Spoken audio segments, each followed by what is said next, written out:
toutes et à tous. Aujourd'hui, on va parler d'un métier méconnu, mais tout de même essentiel. Et c'est pour ça que j'ai voulu en parler aujourd'hui. C'est le métier d'Office Manager.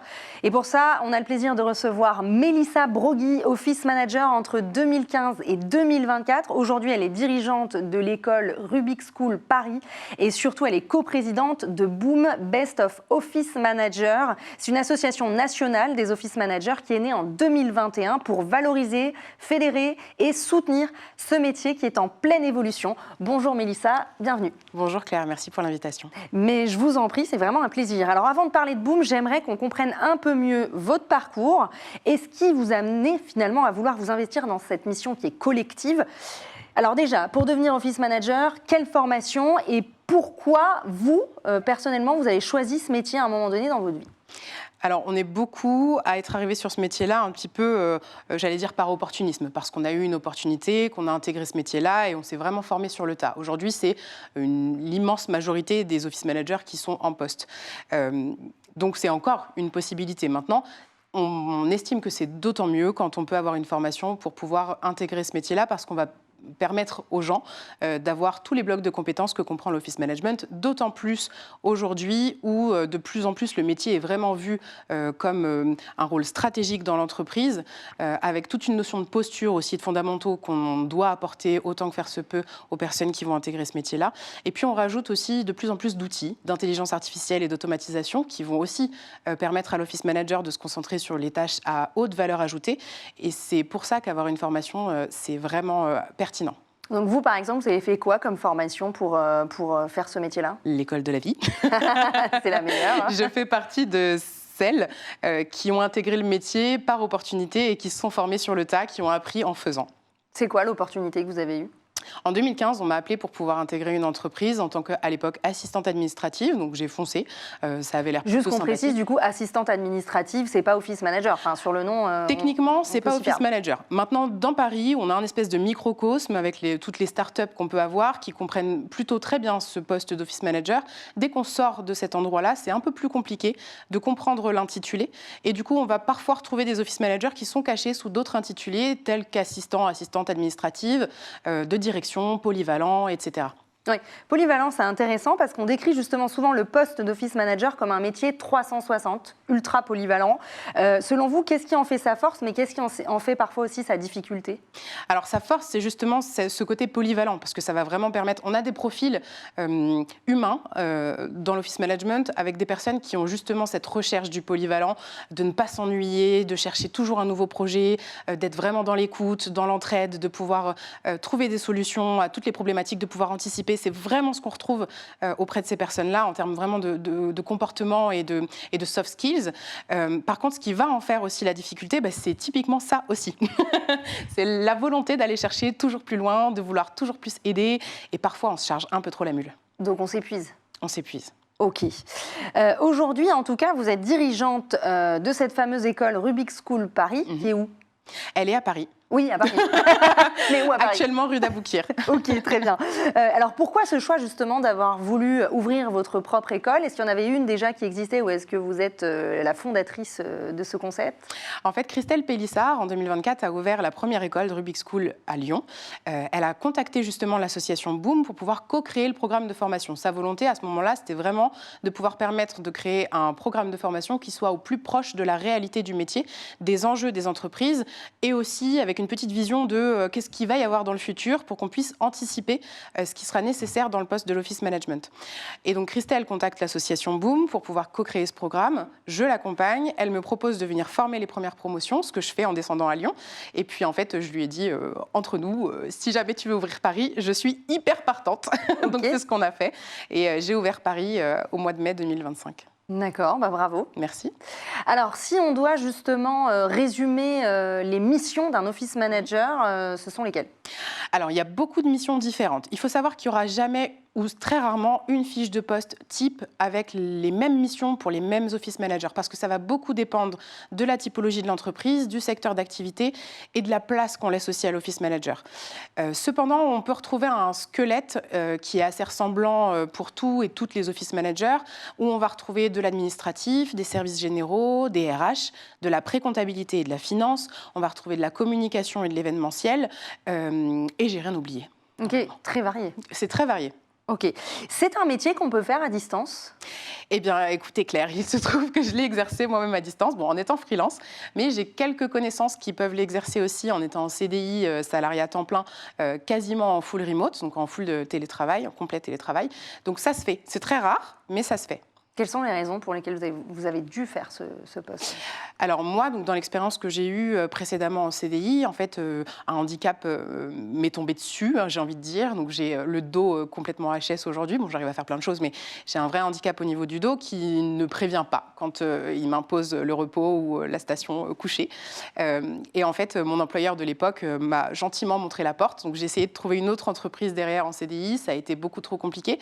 Personne ne voulait en fait mettre en place le télétravail pour pouvoir me permettre de travailler. Donc j'étais toujours prise sur les derniers entretiens. Je faisais partie du top 3. Et puis finalement, quand j'annonçais, par contre, j'ai une RQTH, il me faut du télétravail, ah ben ça va pas être possible. La raison principale, c'est qu'on estimait à l'époque, et j'ose espérer que c'est un peu moins le cas aujourd'hui, mais on estimait à l'époque qu'un office manager devait être sur place, ouvrir le matin, fermer le soir et être hyper disponible en fait physiquement aussi pour pouvoir rendre service à tout le monde quand il y avait un besoin quoi. Donc c'est pour ça que j'ai fini par quitter cette entreprise-là et par me lancer ensuite en freelance. Et alors en freelance, qu'est-ce que ça a donné? Les résultats étaient positifs? Très positif. J'ai exercé quasiment 5 ans en étant en freelance. J'ai eu plein de clients merveilleux. J'ai même travaillé pour une entreprise basée à Amsterdam. Donc clairement, je n'y ai jamais mis les pieds. J'aurais pu, mais... C'est sympa Amsterdam. Exactement, c'est ce que j'allais dire. J'ai raté quelque chose. Mais au final, j'ai vraiment été prise en compte dans mes besoins en étant en freelance. Je passais une fois par mois selon les clients, selon les besoins, selon les envies aussi, de la cohésion qui se crée au niveau des équipes, etc. Mais je pouvais respecter mon besoin foncier de rester chez moi si jamais mon corps me le nécessitait. Ce qui prouve qu'il y a quand même une vraie ouverture d'esprit dans le Nord, hein, dans ces pays-là. Cette association, elle est née juste après l'Office Manager Break. Oui. Alors, juste que je précise, c'est un séminaire pour les office managers qui est organisé tous les ans. Tout à fait. C'était quoi le dernier séminaire que vous avez organisé? Eh ben, c'était là, cette année, 2025. Ouais. On est parti. Où est-ce qu'on est parti? Bon, c'était pas mémorable, visiblement. On est parti dans les Vosges. Si, ça l'était. C'est juste que je me suis faite harceler pendant 5 ans par une office manager qui est venue depuis la première édition et qui me demandait tous les ans, on va dans les Vosges, on va dans les Vosges. Voilà, donc c'est pas moi qui ai vraiment choisi la destination, c'est pour ça que j'ai omis cette info. Et au final, c'était très très chouette. On a passé un super moment. Ok. Est-ce que vous pouvez nous raconter justement ce moment fondateur juste après l'Office Manager Break, et ce qui vous a poussé justement à créer un groupement national? En fait, après ce premier séminaire, donc, qui a lieu en 2021, donc je pose la question, je sonde un peu les office managers en 2020 pour ce séminaire, je l'organise, on est en pleine période Covid, c'est pas évident non plus. En 2021, on part pour la première fois ensemble à 27 office managers, et en fait, on se retrouve sur un brunch au mois de septembre, ce que j'ai rendu un peu rituel finalement à chaque sortie d'Office Manager Break. On échange, et en fait, j'ai autour de moi 14 office managers qui me disent « mais c'était vraiment trop bien de pouvoir partager ensemble pendant ce week-end, de pouvoir lâcher la pression, de pouvoir se raconter nos réussites, mais aussi nos boulettes, ce sur quoi on a galéré, etc. » De pouvoir vraiment échanger ensemble avec des gens qui comprennent notre quotidien. Et à ce moment-là, ça fait un peu de tilt et je me dis, mais il faut qu'on crée quelque chose de plus palpable, de plus concret que simplement une fois par an, on se retrouve. Et on se retrouve avec plusieurs office managers, on brainstorm, on réfléchit, comment est-ce qu'on peut faire, qu'est-ce qu'on peut faire, et c'est là que finalement l'association naît. Donc, l'association naît du fait que, on vient de le dire, le métier est très mal compris, parfois mal défini. Comment, justement, cette association Boom répond à ce besoin de clarification et de reconnaissance du métier? Alors, on est vraiment parti du postulat qu'il y avait plusieurs acteurs, ou en tout cas plusieurs parties, qu'il fallait aller sensibiliser avec beaucoup de pédagogie. Donc, on accompagne aussi bien les employeurs qui se posent des questions sur un besoin potentiel de recrutement ou sur leur office manager en interne. Donc, on peut les accompagner sur la création de leurs fiches de poste, par exemple. On va parfois voir des fiches de poste arriver ou des offres d'emploi arriver sur les réseaux et on va écrire en privé à ces personnes-là pour leur dire Là, il y a des petites choses qu'il faudrait potentiellement revoir si vous souhaitez vraiment recruter un office manager et que la personne se sente bien en fait dans votre poste et dans votre entreprise. Donc, Ils répondent favorablement, ils ne sont pas vexés? Ça dépend lesquels. Après, on parle d'humain. Hein. L'ego, c'est de l'humain. Il y en a qui se vexent. Tant pis. Nous, on part vraiment avec une démarche pédagogique. Hein. Donc après, on est responsable de la manière dont on le transmet. C'est sûr. On n'est pas responsable de la manière dont c'est pris. Ouais. Mais bon, on part du postulat que quand bien même les personnes ne vont pas forcément donner suite, en tout cas, peut-être, même si ça pique sur le moment, qu'à posteriori, exactement, il y aura une réflexion par rapport à ça. Donc, aussi bien les employeurs sur cette partie-là, mais on va aussi beaucoup accompagner les office managers, parce que quand bien même elles ne soient pas responsables, elles et ils ne soient pas responsables de cette partie méconnaissance, mauvaise reconnaissance du métier, etc., on essaye de leur donner des cartes et des billes pour réussir justement à être beaucoup mieux reconnus, de façon à ce que leur poste soit mieux vu aussi et plus mis en valeur dans l'entreprise. Donc, en leur donnant des billes, par exemple, sur comment est-ce qu'on va se présenter en entreprise, Exactement. auprès des collaborateurs, comment est-ce qu'on va se faire respecter, comment est-ce qu'on va démontrer sa plus-value, parce qu'on fait beaucoup de choses dans l'ombre, en fait. Oui, donc avoir un discours plus travaillé. Exactement. Toute la partie posture, elle est hyper précieuse. Et après, on va aussi accompagner, alors maintenant, il y a Rubik's School Paris, mais en dehors de ça, on fait aussi des sensibilisations auprès d'écoles, où là, on va aller expliquer en fait à des personnes qui sont en train de suivre des études qui pourraient les mener vers un métier d'office manager, toute cette partie posture dont on parle là, de manière à ce que plus tard dans leur métier, ils puissent directement incarner le poste en ayant toutes les bonnes bases pour réussir à se faire reconnaître ensuite dans l'entreprise. Alors, il me semble que les office managers, ils viennent justement d'horizons très différents. Vous, par exemple, dans votre école, vous avez quoi comme parcours ? Et pour le coup, c'est vraiment, je pense, un point propre au métier d'office manager, c'est qu'on aime tellement la polyvalence qu'on fait plein de choses avant. Et c'est finalement, parfois, je pense, ce qui nous mène au métier d'office manager, parce qu'on retrouve la polyvalence qu'on a pu trouver dans les expériences professionnelles précédentes en faisant plusieurs typologies d'entreprises ou plusieurs secteurs d'activité différents. Dans l'école, on peut avoir des personnes qui ont exercé en tant qu'infirmière, on va avoir des responsables de boutique, on va avoir des ex-assistantes administratives. J'ai aussi des RH ou des recruteurs qui vont avoir envie de plus rester spécialisés sur un métier avec un scope bien précis, mais plutôt d'élargir leur champ de compétences. On a vraiment de tout type. C'est assez impressionnant. D'accord. Et donc, au sein de l'association, comment on fait justement pour faire en sorte que chacun trouve sa place dans la communauté quand on a des profils aussi variés ? En fait, ce qui nous rassemble, ce n'est pas tant nos expériences professionnelles précédentes, c'est plutôt ce qu'on fait maintenant, la recherche, la quête de sens dans ce qu'on fait, dans notre métier, parce qu'il y a une grosse notion d'humain quand même dans le métier d'office manager. Et c'est plutôt ça qui va finalement nous rassembler. C'est la recherche de solutions, ça va être la recherche d'une meilleure posture en entreprise, la recherche d'échanges entre pairs. Donc en fait, c'est ce qu'on propose et c'est ce qui permet aujourd'hui aux personnes qui nous rejoignent de trouver leur place, autant que faire se peut, et je l'espère. D'accord. Donc c'est une jeune association, on l'a dit, mais elle est très réactive visiblement. Vous avez plein d'événements. Comment ça se passe ? Quel type d'événements vous proposez ? Quels sont les retours de vos membres ? En effet, l'association, elle va fêter ses 4 ans l'année prochaine. 2026.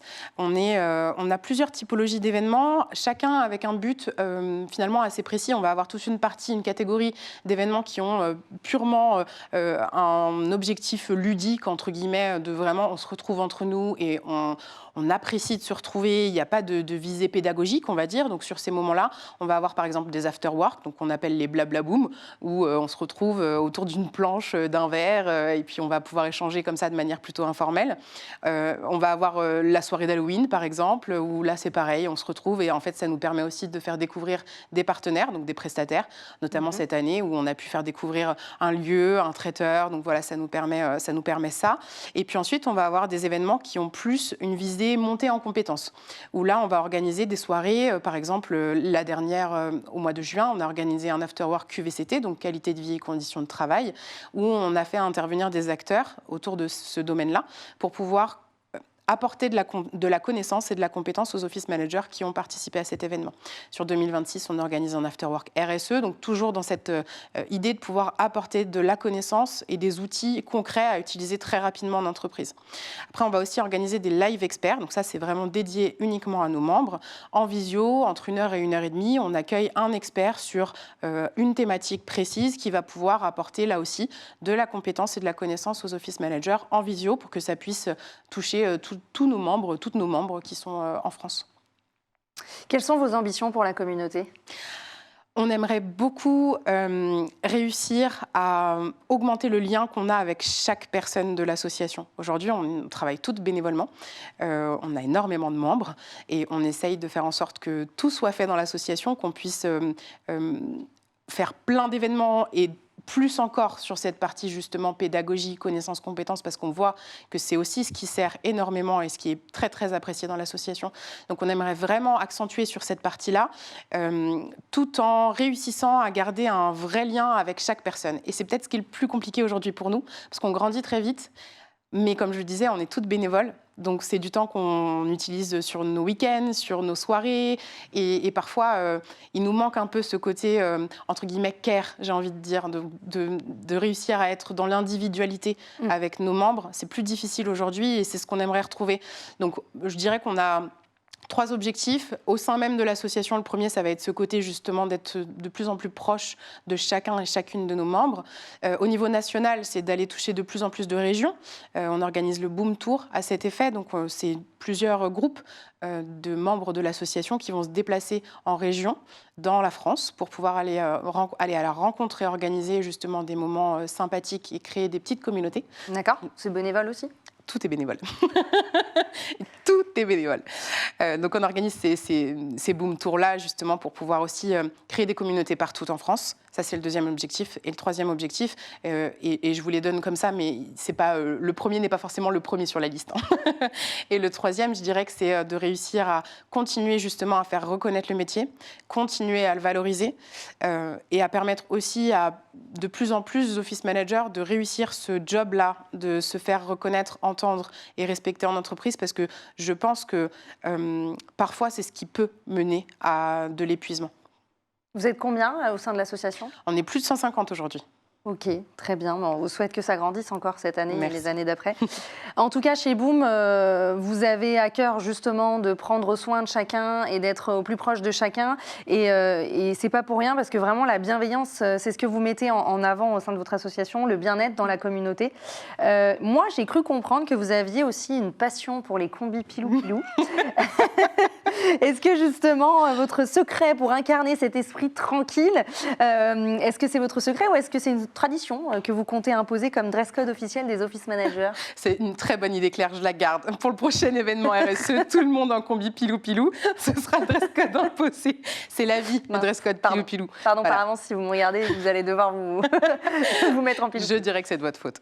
Non, mais, pour le coup, je trouve que c'est assez représentatif de ce qu'on a envie de mettre comme ambiance chez Boom, en fait. C'est ce que les entreprises veulent mettre en ambiance de plus en plus aujourd'hui.